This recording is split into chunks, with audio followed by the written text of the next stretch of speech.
Olá, meus amores, tudo bem com vocês, quinto ano?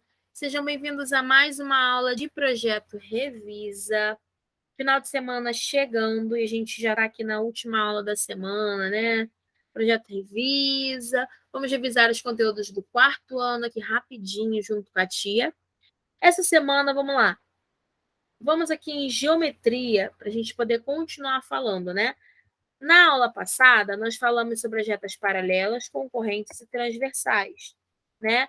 Falamos também sobre segmentos de reta, reta e semirreta. E hoje a gente vai falar, olha só, sobre ângulos. Vocês já falaram sobre ângulos aqui ainda, nesse ano, no quinto ano, então vai ficar super fácil para vocês isso daqui. Vamos lá. Ângulos. Podemos identificar a ideia de ângulo em diversas situações cotidianas. Veja algumas delas.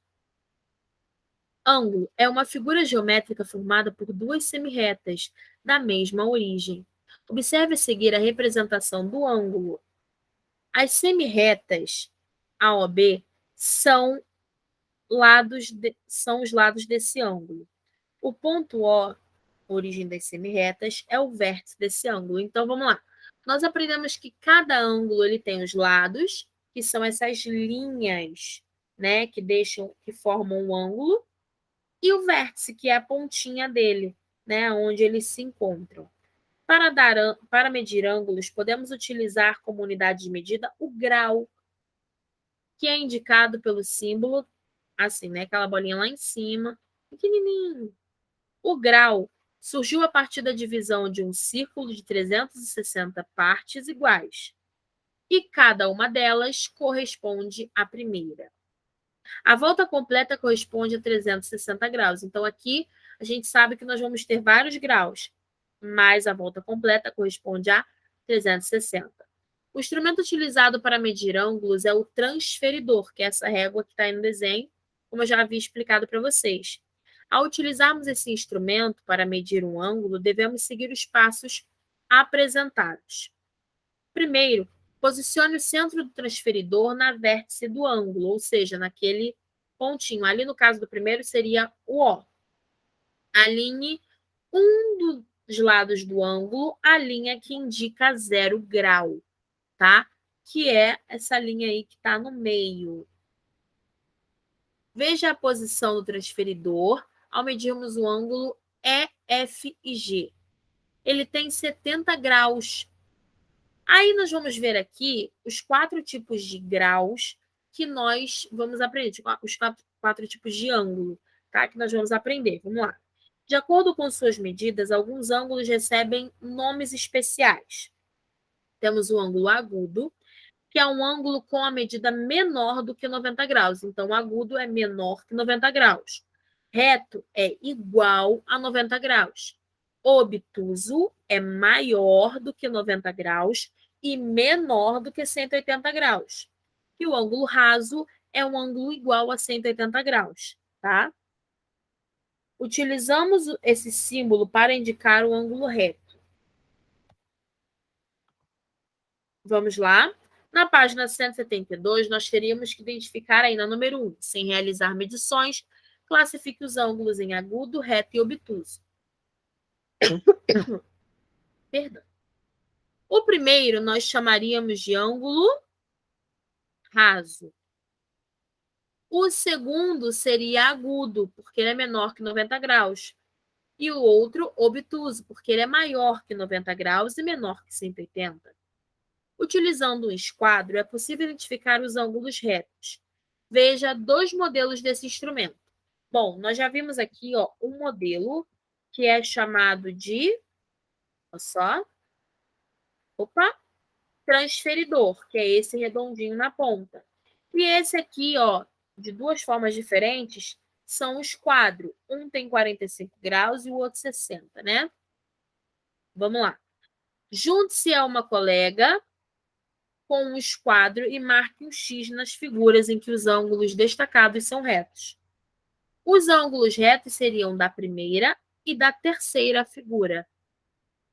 Joyce traçou em uma malha quadriculada as retas concorrentes R e S.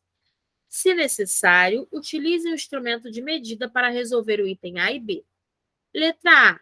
Complete a frase com uma palavra apresentada nas fichas.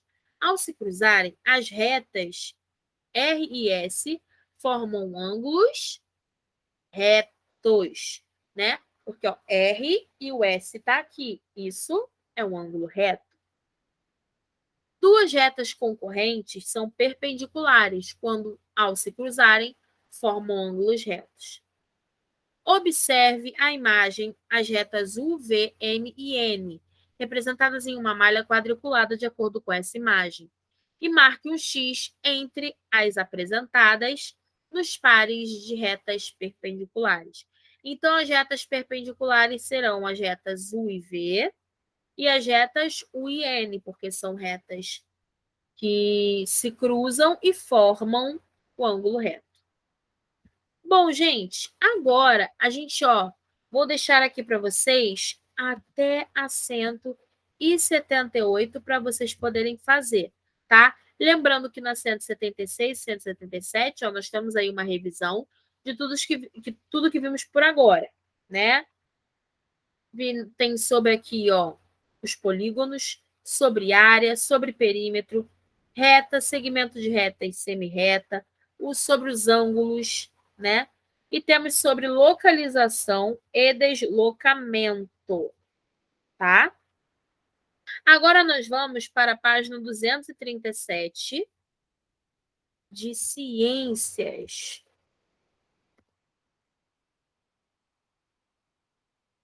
Página 237 de ciências.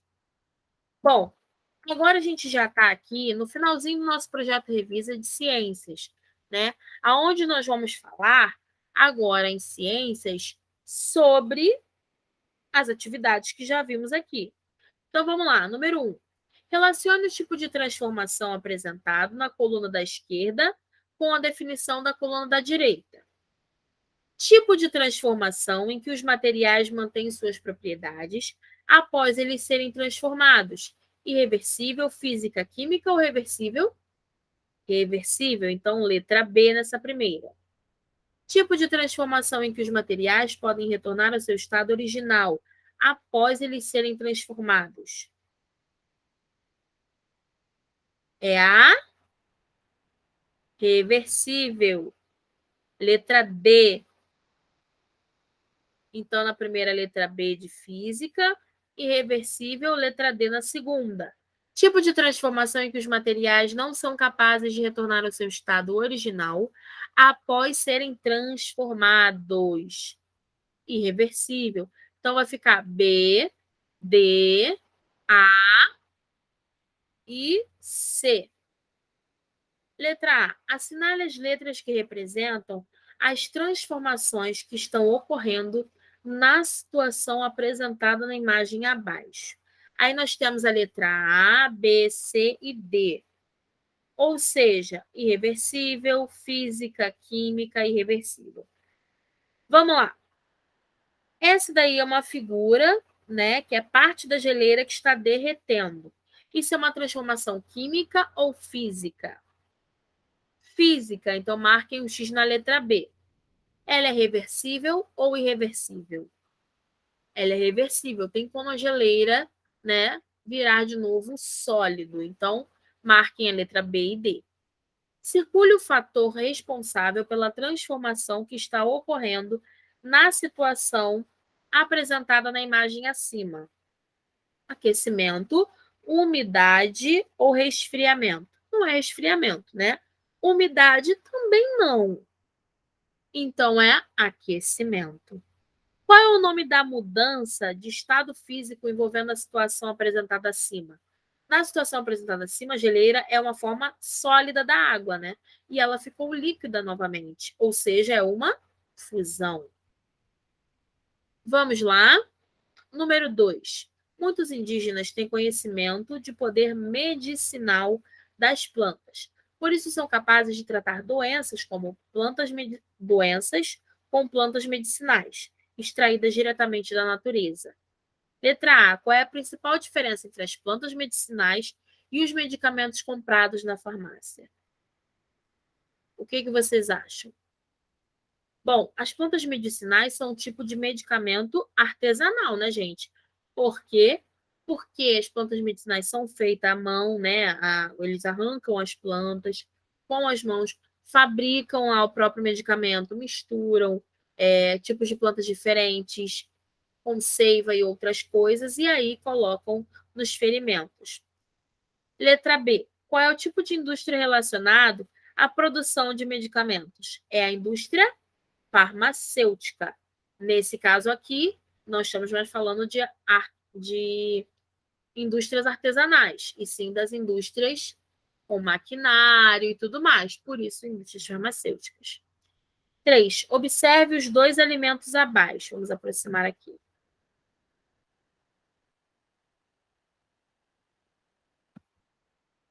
Temos aqui mel. Qual das imagens representa um alimento industrializado? Letra B, né? Qual dos dois alimentos você acha que é mais saudável? O alimento da letra A, com certeza, porque ele é natural, ele é o mel fresquinho da abelha. Deve ser uma delícia. Na número 4, vocês vão ter aí, ó, uma cruzadinha para vocês poderem fazer. Super fácil e tranquilo. Uma palavra já foi encontrada, que é mistura. Quero só ver quais são as palavras que vocês vão encontrar. E na 5, temos um exercício, dois exercícios facinhos que eu também vou deixar com vocês, tá? E assim a gente encerra aqui a nossa aula do Projeto Revisa de hoje. Queria deixar um grande beijo para vocês, vou parar de transmitir. Um ótimo final de semana e até a próxima aula. Tchau!